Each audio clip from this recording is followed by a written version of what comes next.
There were many accounts of unnaturally large skeletal remains discovered in the ancient burial mounds scattered across North America. Today, not a single news media has ever mentioned a thing about ancient giants or past discoveries. If a giant skeleton is discovered somewhere, it would most certainly be classified and hidden from the public. It wasn't like that in the 19th and early 20th century, though. Almost every year, there were at least a few newspaper headlines stating the discovery of ancient giant skeletons. It seemed to be quite normal to find bones of giants in America when the first settlers dug ancient mounds to prepare for roads, farms, and buildings. The New York Times, in particular, wrote many newspaper articles about the discoveries of giants. Let's read through some of them, starting with this one titled "The Bones of a Giant Found," which was published on May 25, 1882, and reads, "A skull of heroic size and singular formation has been discovered among the relics of the mound builders in the Red River Valley. The mound was 60 feet in diameter and 12 feet high. Near the center were found the bones of about a dozen men and women, mixed with the bones of various animals. The skull in question was the only perfect one, and near it were found some abnormally large body bones. The man who bore it was evidently a giant. A thorough investigation of the mound and its contents will be made by the Historical Society." Another newspaper from May 5, 1885 reads this: "Last week, a small mound near Homer was opened by some schoolboys who found a skeleton. Today, a further search was made, and several feet below the surface of the earth in a large vault with a stone floor and bark covering were found 4 huge skeletons, 3 being each over 7 feet in length, and the other 8. This article from the San Antonio Express is telling about a giant skull that is twice the size of a normal human, and there is also a picture. The article reads, "Beach giant skull unearthed by WPA workers near Victoria, believed to be largest ever found in the world." Twice the size of the skull of a normal man, the fragments were dug up by W. Duffin, an archaeologist who is excavating the mound in Victoria County under a WPA project sponsored by the University of Texas. In the same mound and at the same level, a normal-sized skull was found. The pieces taken from the mound were reconstructed in the WPA laboratory under the supervision of physical anthropologists. A study is being made to determine whether the huge skull was that of a man belonging to a tribe of extraordinary large men, or whether the skull was that of an abnormal member of a tribe, a case of gigantism. Several large human bones have been unearthed at this site. Another article from the New York Times, written in 1897, reads, "One of the 3 recently discovered mounds in this town has been opened. In it was found the skeleton of a man of gigantic size. The bones measured from head to foot over 9 feet and were in a fair state of preservation. The skull was as large as a half-bushel measure. Some finely tempered rods of copper and other relics were lying near the bones. The mound from which these relics were taken is 10 feet high and 30 feet long, and varies from 6 to 8 feet in width. The 2 mounds of lesser size will be excavated soon." This article from the St. Paul Globe, written in 1904, states, "Bones of a human skeleton 11 feet high are dug up in Nevada. Workmen engaged in digging gravel here today uncovered at a depth of about 12 feet a lot of bones, part of the skeleton of a gigantic human being." Here is a map of all reports of giants in North America. It's truly astonishing how many of them are there. Stories about giants don't end there. Every Native American tribe tells of the times when giants used to rule North America, and there were brutal wars between the giants and the Native Americans. The tribes had to unite together against a group of red-haired cannibalistic giants and fought them to extinction. Perhaps a clue can be found by examining the history of the indigenous Paiute people who have inhabited the Nevada desert for centuries. A woman named Sarah Winnemucca, who was a descendant of Chief Winnemucca of the Paiutes, wrote a book in the 1800s and recounted her people's battle with this race of giants, the Sitka. Now, what's fascinating about this is that she says that it was an actual battle, not part of tribal lore or mythology, but something that actually occurred. The Sitka were red-haired and lived in the mountains near the Paiute Nation, and they were cannibals. According to the Paiutes, they naturally grew tired of being cannibalized, and they confronted these giants. A war was started between the giants and the Paiute people. For 3 years, they battled one another. The last of the giants holed themselves up in the Lovelock Cave, and the Paiute people stuffed the openings with a bunch of brush and firewood and lit the place on fire. And that was the end of the red-haired giant. What's also interesting is that when the discovery was made in 1911 at Lovelock Cave, they also found evidence of extreme burning, which took place near the entrance to the cave. So this matches the story almost precisely. And again, we have evidence of red hair because Sarah Winnemucca Hopkins actually saved some of the hair and sewed it into a mourning dress, which she used when she gave lectures. And so the story of the Paiutes defeating the giants then suddenly became a reality. Lovelock, Nevada, 1911. Inside a narrow cave, 2 miners are searching for bat guano, a key ingredient in making fertilizer. But as they head deeper into the darkness, they make an unexpected discovery. They find more than 40 human skeletons, some of which are abnormally large. In 1911, giant bones were found in Lovelock Cave. Large human skulls and skeletons that measured between 7 and 8 feet in height, which for ancient man would have been rather significant. This caused a sensation, and one of the strange things about the discoveries in Lovelock Cave is that the skeletons were often found with red hair. And so it does seem like they were a different kind of people than the Native Americans from that area. Although many of the large bones found in Lovelock Cave were unfortunately lost to time, for decades, a number of skulls were preserved at a local museum. Until about 10 years ago, there were 4 very large skulls on display inside the museum. These were then removed and ceremonially buried. For many, the evidence in support of the Paiute story about the red-headed giants is compelling. Not only because of what was found in Lovelock Cave, but also because there have been reports of giant bones being discovered in other places throughout the western Nevada desert.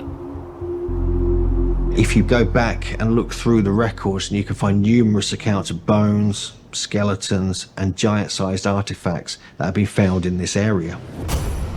In 1904, it was reported that an 11-foot tall skeleton was found. And then we have accounts in 1931 of an 8.5-foot skeleton that was reported. And so the fact is, you have the stories, you have the skeletal evidence, and you have the artifacts, and even the legends that prove this was a real story of giants in this area. During the 1500s, when the Spanish navigators were exploring the coast of the Americas, sightings of live giants were also sighted. 3 captains of Spanish ships reported these taller-than-average native people on their expeditions to America, as well as Sir Francis Drake, Captain John Smith, and several other notable eyewitnesses. This is what Captain John Smith wrote about them. The Sasquatchanogs are a giant-like people. They measured the calf of the largest man's leg and found it 3/4 of a yard about, and all the rest of his limbs were in proportion. In 1519, Spanish explorer Alonso Alvarez de Pineda was mapping the coastline of the Gulf Coast, marking the various rivers, bays, landmarks, and potential ports. Not far from where the river empties into the Gulf of Mexico, he found a large town and near it some 40 native villages. He described seeing many giants living in this village, and curiously, a race of tiny pygmies was also living there. Pineda described the tribes that settled near the Mississippi River as a race of giants from 10 to 11 palms in height and a race of pygmies only 5 or 6 palms high. The most intriguing and widely known tale of real giants in the age of exploration began with an account concerning none other than the great Portuguese explorer Ferdinand Magellan. Between the years of 1519 and 1522, Magellan embarked on his most famous voyage, a bold expedition to search for a good route to the Maluku Islands of the East Indies that would eventually result in the first successful circumnavigation of the globe. Magellan was given command of 5 vessels, and one leg of their voyage took them out across the vast ocean, all the way to the faraway land of Patagonia, at the southern end of South America. It was there that the expedition would come across a rather baffling sight indeed. Here's an excerpt from the diary of Magellan's official chronicler. Leaving that place, we finally reached 49½ degrees toward the Antarctic pole. As it was winter, the ships entered a safe port to winter. We passed 2 months in that place without seeing anyone. One day, we suddenly saw a naked man of giant stature on the shore of the port, dancing, singing, and throwing dust on his head. The Captain General Magellan sent one of our men to the giant so that he might perform the same actions as a sign of peace. Having done that, the man led the giant to an islet into the presence of the Captain General. When the giant was in the Captain General's and our presence, he marveled greatly and made signs with one finger raised upward, believing that we had come from the sky. He was so tall that we reached only to his waist, and he was well proportioned. It is significant to note that the above narrative is taken from the journal of the official chronicler of Magellan's voyage of discovery. Και προφανώς ο Μαγκελάνος αναφέρθηκε σε αυτούς τους γίγαντες ως Παταγώνες, λόγω των μεγάλων ποδιών τους, γι' αυτό και το νότιο άκρο της Νότιας Αμερικής έγινε γνωστό ως Παταγωνία. Ο Φερδινάνδος Μαγκελάνος τους περιέγραψε ότι είχαν ύψος 3 μέτρα και ότι τα πραγματικά χρώματα των μαλλιών του γίγαντα ήταν κόκκινα, ενώ η φωνή του ήταν τζριχτή σαν αυτή ενός σταύρου. Σύμφωνα με τις καταγραφές άλλων εξερευνητών, οι γίγαντες κυκλοφορούσαν ακόμη στον Σαν Χουλιάν, και κανένας άλλος εκτός από τον πειρατή Φράνσις Ντρέικ. Ακολουθώντας τις οδηγίες της βασίλισσας Ελισάβετ της πρώτης της Αγγλίας, είχε καταφέρει στις επιδρομές του να συναντήσει μερικές φορές γιγάντιους ξανθούς άνδρες ύψους έως και 3 μέτρων. Στα χρόνια που ακολούθησαν, αρκετοί πλοηγοί από διάφορες χώρες ανέφεραν στα στέματα και στους ανωτέρους τους καταγραφές γιγάντιων κοκκινομάλιδων ανδρών που περιφέρονταν στην περιοχή. Το 1578, ο Φράνσις Φλέτσερ έγραψε επίσης ένα χειρόγραφο στο οποίο περιγράφει μια συνάντηση με πολύ ψηλούς Παταγώνες. Στη δεκαετία του 1590, ο Άντονι Κνίβετ, ο οποίος είχε ταξιδέψει με τον Σερ Τόμας Κάβεντις, ισχυρίστηκε ότι είχε δει στην Παταγωνία κουφάρια που είχαν μήκος πάνω από 12 πόδια. Ομοίως, το 1766, ένα πλοίο με την ονομασία το Δερφίνι, με κυβερνήτη τον πλοίαρχο Τζον Μπάιρον, παππού του Πίτι Μπάιρον, επέστρεψε στο Λονδίνο μετά τον περίπλου του πλανήτη.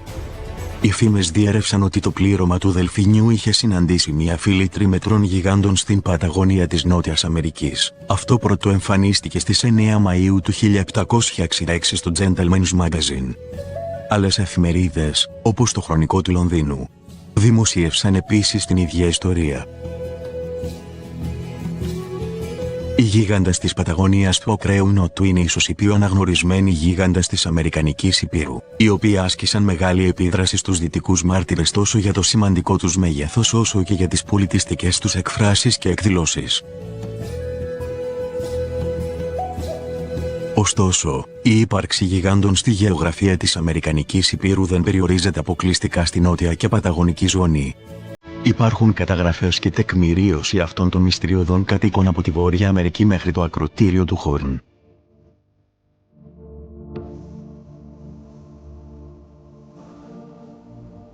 Έτσι και στη Βόρεια Αμερική υπάρχουν ιστορίες για γίγαντες, σύμφωνα με ένα άρθρο που δημοσιεύτηκε στην εφημερίδα The Arizona Gazette στις 5 Απριλίου του 1909. Το Grand Canyon του Κολοράντο ήταν το σπίτι ενός πολιτισμού που πιθανότατα αποτελούνταν από άτομα με κυκλώπιες αναλογίες. Ομοίως, οι τελευταίοι κάτοικοι Μακούξη στο Βόρειο Αμαζόνιο λένε ότι μέχρι το 1907 έμπαιναν σε μια σπηλιά και περπατούσαν για 13 με 15 ημέρες μέχρι να φτάσουν στο εσωτερικό. Εκεί, στην άλλη άκρη του κόσμου, ζουν οι μεγαλόσωμοι άνδρες, οι οποίοι έχουν ύψος από 3 έως 3,5 μέτρα. Years later, in 1539, there was also the account of Hernando de Soto, another explorer, who came face to face with numerous giants during his adventures through the southeast portion of what is now the United States.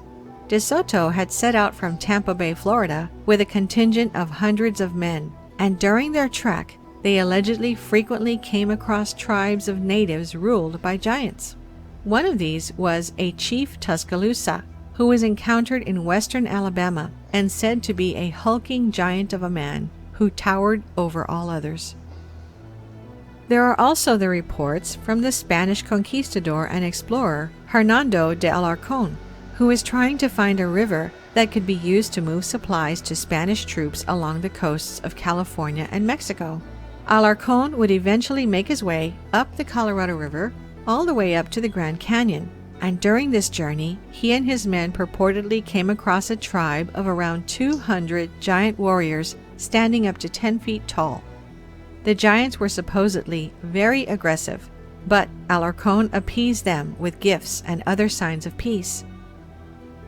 We've got petroglyphs up in the Lava Beds National Monument in Northern California who they're describing the cataclysm. They're describing something that happened with the sun that destroyed a huge part of the earth. And so these giants were wiped out in part by that, and in part by, well, Native Americans. I mean, they hunted them down and they killed them. And I don't know how intelligent the giants were. We don't get them as being extremely intelligent. We get Native Americans, Native Indians, humans, this new version of humans as being extremely intelligent compared to them and able to just eradicate them because these giants would end up eating them. They would capture them and eat them.